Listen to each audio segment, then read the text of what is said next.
Assalamu alaikum wa rahmatullahi wa barakatuh.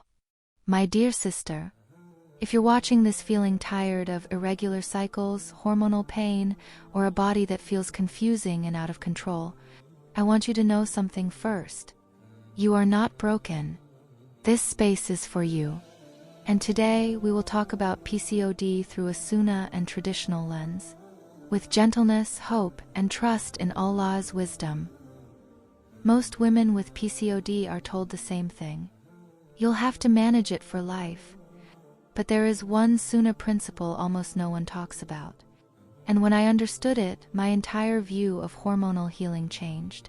Stay with me, because by the end of this video you'll see your body very differently.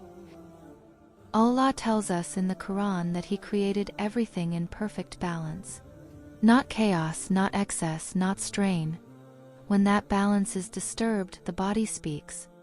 Not to punish us, but to guide us. PCOD is often the body's way of saying, something in my rhythm no longer feels safe. Traditionally, PCOD was never seen as only an ovarian issue. It reflected imbalance in digestion, daily routine, sleep, emotional pressure, long-term stress. Islam never taught us to silence symptoms. It taught us to restore harmony in the whole life, body, mind, and soul working together. Sunnah Foundation number 1. Digestion and moderation. One of the most overlooked roots of PCOD is digestion. The Prophet Muhammad, peace be upon him, emphasized moderation not only as good manners, but as protection for the body. Imagine a fire constantly being smothered with new logs, before the previous ones have fully burned. That is what constant snacking, late-night eating, and rushed meals do to our digestion. Over time, the digestive fire weakens. And when digestion weakens, insulin becomes unstable. When insulin is unstable, hormones follow. Sunnah eating teaches us to eat warm, simple meals. Stop before fullness. Eat with presence, not distraction. Allow space between meals. When digestion feels respected, the body begins to soften. Healing starts quietly, long before cycles change. Sunnah Foundation number 2. Rhythm and routine. Healing in Islam was never only about what you eat. It was also about how you live. Hormones follow rhythm, and Islam gave us a rhythm aligned with creation itself. Late nights confuse cortisol. Cortisol blocks ovulation. The Sunnah encourages early rising, sleeping after Isha, calm evenings, structured days. This is not discipline for control.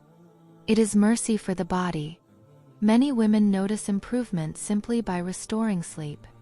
Sometimes healing begins with rest. Sunnah Foundation number 3. Inner calm and the heart. Healing in Islam was never only physical. It was always connected to the heart. Many women with PCOD carry silent fears. Fear of infertility.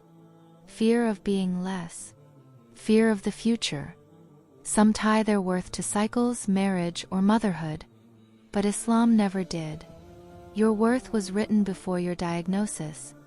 Chronic stress keeps the body in survival mode. A body in survival cannot heal. Thicker slows the nervous system. Dua releases control.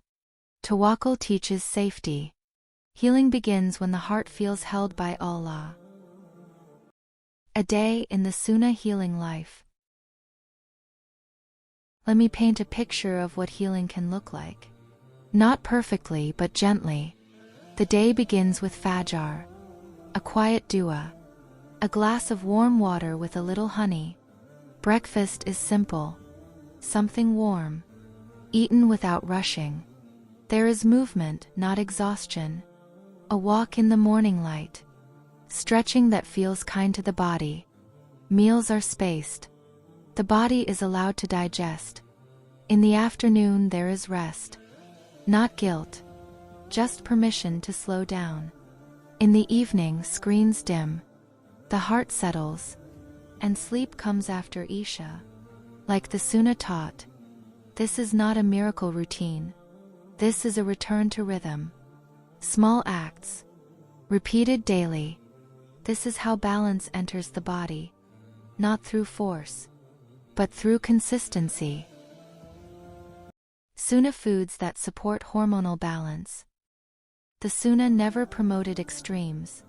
It promoted nourishment with barakah. Dates provide steady energy and gently support the reproductive system. Honey supports metabolism and healing from within. Olive oil helps calm internal inflammation. Barley steadies blood sugar and insulin response. Black seed taken moderately supports resilience.